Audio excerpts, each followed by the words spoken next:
Hey everyone, I want to tackle a question today that comes up constantly in interfaith conversations in universities, seminaries, in churches, in synagogues, and increasingly in political debates about the nature of the conflict that we're in, the conflict that I talk about on this channel.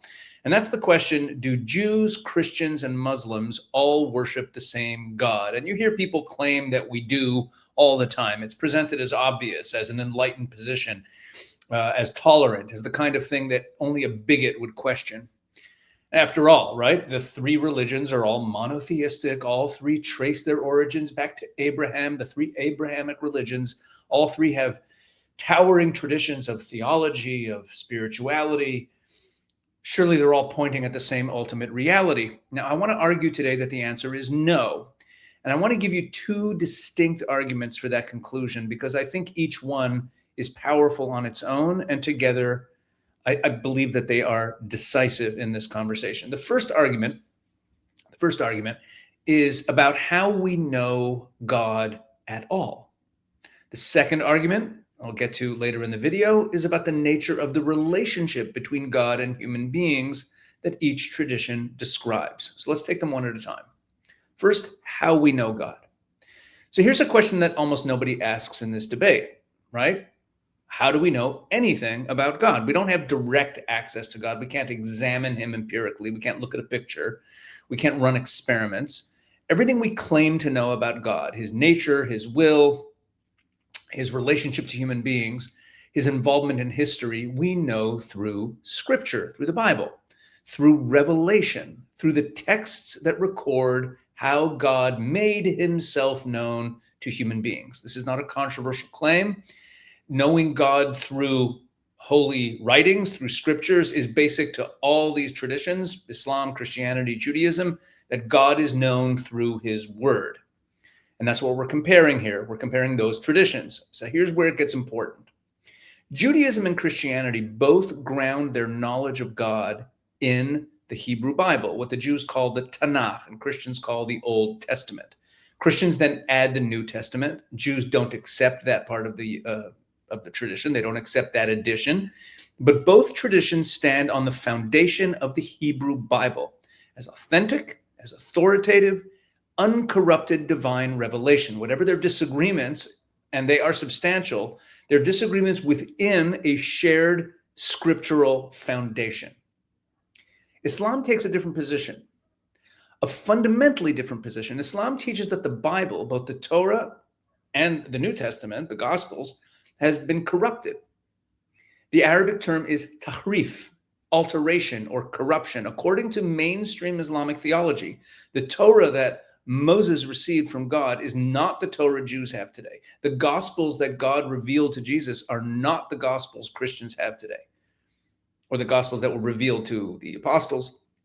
The authentic revelations, according to Islam, were distorted, changed, and falsified by Jews and Christians over the centuries. And therefore, God sent a final, uncorrupted revelation, the Quran, to correct the record. Now, I want you to sit with that idea and think about what it means, because the implications are enormous, and they're almost never spelled out clearly. Track with me here. If the only way we know God is through Scripture, or it's an essential way we know God, and if Islam teaches that our Scripture is corrupted and unreliable, then the God Islam claims to worship is not knowable through our texts. He's only knowable through the Quran. The God of the Bible and the God of the Quran are not the same, not because they are different deities in some abstract sense, but because the only access we have to God runs through texts that Islam has declared corrupted and unreliable. Let me give you an example to illustrate the point. Imagine two people claim to know the same historical figure, say Abraham Lincoln. And one person's knowledge comes from historical documents, letters, speeches, and eyewitness accounts. And the other person says, all those documents are forgeries. And let's leave out photographs here, because for the purposes of our analogy, there's no photographs of God anyway. So the other person says, All those documents are forgeries. The real Abraham Lincoln is only knowable through this other set of documents, which happens to contradict the first set on fundamental points. They're a completely different set of documents. Can we say that both people know the same Lincoln? Both sets of documents talk about a guy named Abraham Lincoln. But can we say that they both know the same Lincoln in any meaningful sense? No, of course not. The Lincoln of the authentic documents and the Lincoln of the replacement texts are not the same Lincoln, because our only access to Lincoln runs through documents, and the documents are irreconcilably different. So that's the situation here. That's what I'm pointing out. And I don't see other people discussing this. We are a biblical faith. Judaism is a biblical faith. Christianity is a biblical faith. We have scripture. Our only access to God, or a fundamental access we have to God, what we know about him, runs through scripture. And Islam has told us that our scripture is invalid. Now, I want to be careful here. I'm not saying that Muslims don't have a faith. I'm not saying that Muslim faith is not deep and genuine in whatever it is they believe in. I want to be very precise that the God that we know through the text of Tanakh, of the Hebrew Bible, the God of Abraham, Isaac, and Jacob, as the Torah, as the scripture records him, the God who speaks to Moses at the burning bush, the God of the prophets, Isaiah, Jeremiah, Ezekiel, etc., the God who enters a covenant with Israel at Sinai, is not the same as the God knowable only through the Quran, because the texts that reveal him are not the same. And the texts are the only access we have. I've written about this argument in more depth elsewhere. There was an interview done years ago where I was interviewed by a professor of Jewish Christian studies online. And the response I got, the pushback I got, was that this way of framing the question is different. Because most people are, when they talk about whether or not we all believe in the same God, they talk about attributes, about whether Allah is merciful in the same way, whether he's a personal God, whether he has a son, right? Or if you're talking about Christianity, these are important debates, but they're downstream of a much more fundamental question. How do we know anything about God at all? And on that question, Judaism and Christianity are working with the same foundation, with all of their divergence later on. They have the same basic foundation about who God is, and Islam does not share that. Now, I want to address something directly, because I know especially my Jewish viewers are already thinking of this objection. And what about Maimonides? Maimonides, who lived in the 12th century, otherwise known as the Rambam, he is the most famous and influential Jewish theologian and legal authority of the last 2,000 years. And he said explicitly that Christianity, in his opinion, that Christianity is idolatry, avodah zarah, because he saw the Trinity as a compromise of the absolute oneness of God. And he also wrote that Islam is not idolatry, because Islam is pure monotheism. There's no Trinity, no compromises on God's oneness. So you might think that that settles it. Doesn't Maimonides tell us that Islam is closer to Judaism than Christianity is? Two responses. First, on Christianity, Maimonides called it idolatry, but Maimonides, for all of his greatness and for all of his authority in many areas, is not the only voice in Jewish law. And on this specific question, he's actually in the minority. And many of his own contemporaries and the majority of current day Jewish legal authorities, most Jewish legal authorities who came after Maimonides, actually held a different position on this question. They said that Christianity is not idolatry. It is something called shituf, which means faith in the God of Israel, the God of the Bible, plus other elements that Judaism rejects. Not a different God, the same God with additions that we don't accept. So Christians worship the God of Abraham, Isaac, and Jacob. They also add things, let's say the Trinity, the Incarnation, the New Testament, that Jews reject. That's shituf.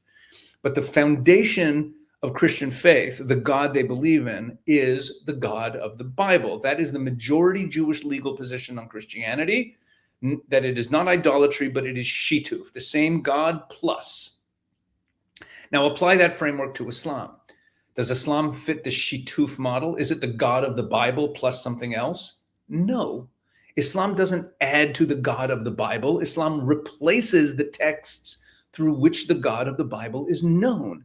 Islam declares that our Torah is corrupted, that our prophets are corrupted. It declares our entire scripture as unreliable and substitutes the Quran in its place. That is not shituf. That is not the same God plus something else. That's a different scripture, a different revelation, and therefore, by the only measure we have for knowing God, by the only material we have to know God, the scripture, that is a different God. So here's the irony. The Maimonides detour that I just took to answer that question actually strengthens my argument rather than weakens it. The Jewish legal tradition's mainstream position on Christianity is they worship our God with additions that we reject. Shituf, same God plus. The correct position on Islam by that same framework is that they worship a God whose only knowable form comes through a scripture that replaced ours. That's not the same God plus. If it's a different scripture, it's a different God. Think back to the Abraham Lincoln example. Second, and this is important even if you're not persuaded by the first point on Maimonides, even granting everything Maimonides says, even granting that Islam is not idolatry, that proves a lot less than people think, because that's what a lot of Jews say. Oh, Islam's closer to Judaism because it's not idolatry, according to Maimonides. Not idolatry is an enormous category. Atheism is not idolatry. Deism, belief in a distant creator who doesn't interact with the world, that's also not idolatry. The absence of idolatry, the fact that something's not idolatry, doesn't establish that it's worship of the same God.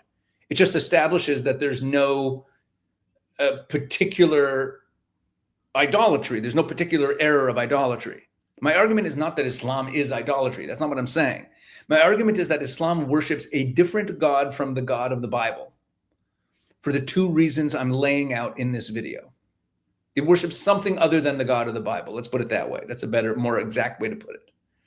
Maimonides saying that Islam is not idolatry doesn't touch those reasons. It's a different question entirely. So the Maimonides objection, properly understood, doesn't close the debate. It actually clarifies it. Again, Judaism's mainstream position gives Christians more credit than Maimonides did. Same God with additions that we reject. And by that same standard, Islam's rejection of our scripture puts it in a different category entirely.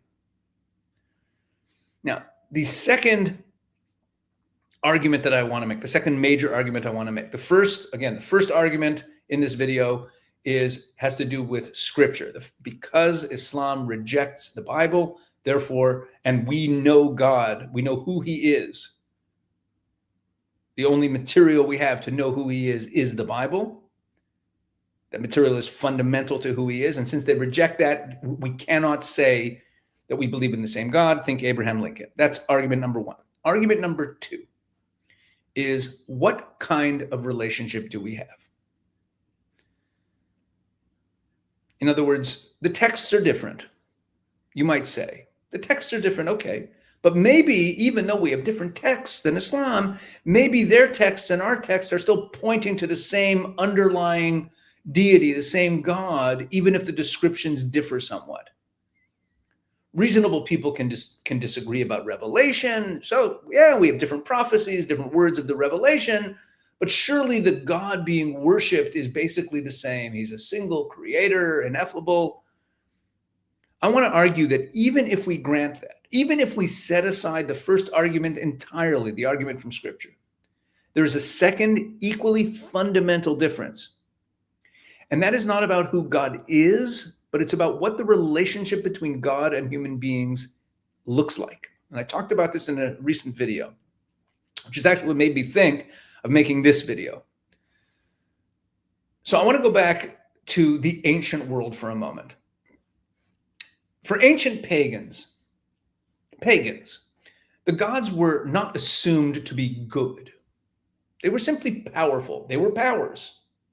They were selfish. They had their own fights between them, but they were simply powerful beings. The goal of worship, of ritual, of sacrifice, of obedience to the gods was to appease those powers and stay on their good side, right? Moral reasoning, human moral reasoning did not enter into it. Concepts of good and evil as we understand them, objective, knowable, and applicable to the gods themselves, simply did not exist. And there's a lot written on this in writings about the ancient pagan world, that the concept of good and evil and morality as we know it was not really part of the spiritual life of people in the ancient world. Everything was much more pragmatic. There was the power of the gods and the wisdom to worship them in just the right way, that they would give you what you want and not harm you. Now, here's what the Bible did that was genuinely revolutionary.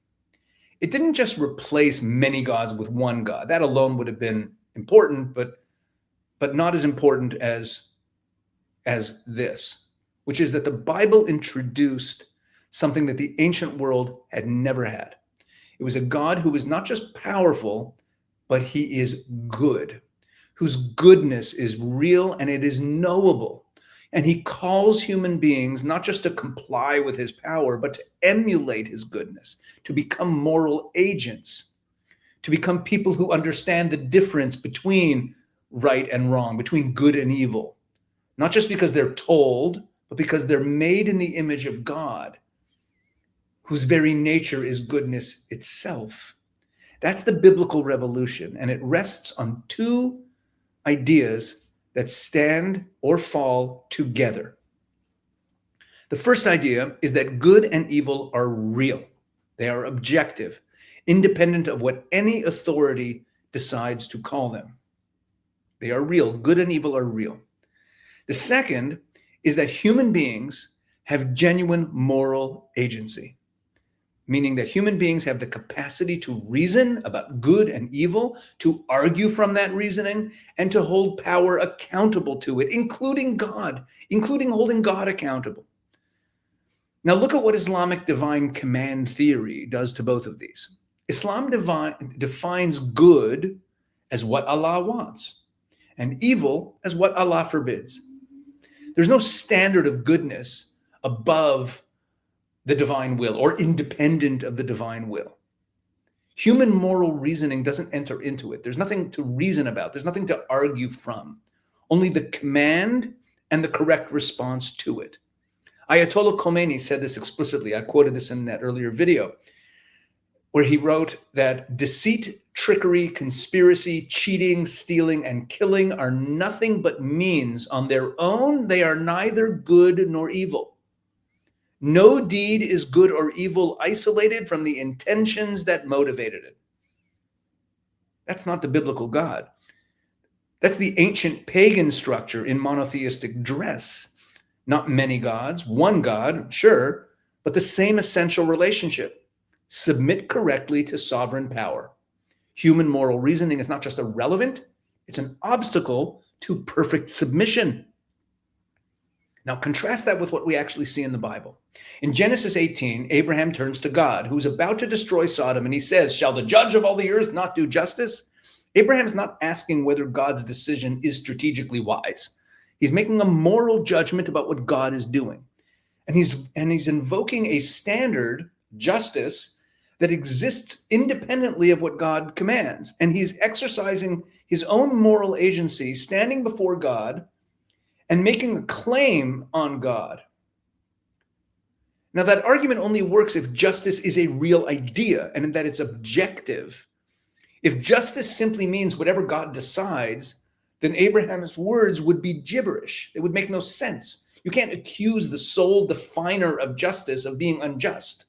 The sentence has no meaning unless justice is a real concept that Abraham can operate in independently. Moses does the same thing in Exodus chapter 5. After Pharaoh makes the Israelites' suffering worse, Moses turns to God and says, "Why have you done evil? Why have you done evil to this people?" The Hebrew word is ra, lama hareota. He's not asking whether God's decision was effective. He's making a moral accusation against God. And that only makes sense if evil is a real thing that both Moses and God are accountable to. The relationship that defines biblical faith, not appeasement of sovereign power, not submission to divine command.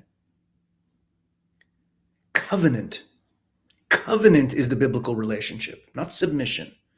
A covenant is a two-sided relationship with a genuinely moral God, a God whose goodness is real, whose goodness human beings can know and understand, and whose relationship with human beings calls them upward into his goodness as genuine moral agents. That's what Judaism and Christianity share. A God who's not just powerful, but good. A relationship that is not appeasement or submission to the God, but a covenant with the God. Yes, we submit, but it's a covenantal relationship. A humanity that is not just compliant, but morally alive and independent. And that, not just the texts, not just the theology, is why we are not worshiping the same God. So we have two arguments, and a third that emerged along the way. The first is that we only know God through Scripture. Islam rejects our Scripture as corrupted, therefore the God of the Bible and the God of the Quran are not the same God in any meaningful sense, not because they're different deities in a philosophical sense, but because our only access to God runs through texts that Islam has declared unreliable. That's how we know who God is. You have different texts, you have a different God. Abraham Lincoln. The second argument is that even setting aside the question of Scripture, the relationship that Islam describes between God and human beings is completely different from the relationship that both Judaism and Christianity describe. Islam has divine command theory, that's what I call it, and it abolishes objective good and evil, and it abolishes human moral agency. What remains is not the God of the Bible. Submission to that God, that sovereign, is not a covenant with a moral God. And the third argument that emerged along the way, which came out of the Maimonides conversation, was that the Jewish legal tradition's mainstream position actually gives Christianity more credit than Maimonides did. Same God with additions that we reject. And by that same standard, Islam's rejection of our Scripture is disqualifying. Whereas Judaism and Christianity have our disagreements within the same concept of who God is. Now, here's why this matters beyond theology. The biblical model, covenant with a genuinely moral God who empowers human beings as moral agents, it produces a certain kind of civilization, a civilization of free, dignified, self-governing human beings who answer to God rather to any earthly power, who own property, who argue with authority, who hold kings accountable to a standard above themselves, who built societies with free speech, with rule of law, with the prophetic tradition, a belief in the basic freedom and independence of a human being, and the idea that you can stand before power, even God, and say, this is not just. The submission model produces something very different. Islamic civilization has produced sophisticated, even beautiful things, but a civilization in which human authority is always just artificial and borrowed from above, in which the highest virtue is correct and pure submission to Allah, rather than moral reasoning on your own, in which God's authority is total and cannot be shared with anyone, in which the question is never, is this just? Think Ayatollah Khomeini. But the question is, does this align with the divine will? These are not the same civilization, and they're not built on the same relationship with God. However much they share on the surface, monotheism, Abrahamic origin, whatever that means in this context, reverence for prophets, at the level of what the relationship between God and human beings actually looks like, Judaism and Christianity are on one side of a line and Islam is on the other. And that's why it matters whether we worship the same God, not to be unkind to Muslims, though there's plenty of reasons for that, not to score points in a culture war, but because the nature of the relationship determines the nature of the civilization that it produces. And we are living right now in a moment when understanding that difference is not a side issue, it's essential. So next time someone tells you that Jews, Christians, and Muslims all worship the same God, you have your answers. 2 answers, or 3 answers. Let me just go through them again one last time. First, we only know God through Scripture, and Islam has told us that our Scripture cannot be trusted. So the God of the Bible and the God of the Quran are not the same God, not because of different attributes, but because of different revelation. Second, even if they were the same God, the relationship is not the same. Islamic divine command theory abolishes the 2 pillars of the biblical moral revolution, the concept of objective good and evil and the concept of human moral agency. So what remains in Islam is a sovereign to be submitted to, not a moral God to be known, to be even argued with and emulated and covenanted with. And third, the Maimonides argument doesn't help Islam's case. It actually hurts it because the majority Jewish legal position gives Christianity, understands Christianity as believing in the same God as Judaism, with additions that we reject. And they have things that they believe that we don't believe and vice versa. Okay. But the majority position according to Judaism is that we do believe in the same God. And by that same standard, Islam's rejection of our Scripture is disqualifying. Understanding these distinctions is not bigotry, it is clarity. And right now, clarity is what we need. And as always, if this was useful, please share it with someone who needs to hear it. Please spread the word. I know this is a little different than most of the videos I make, but I felt it was important to get this out there. And stick around, more to come. God bless.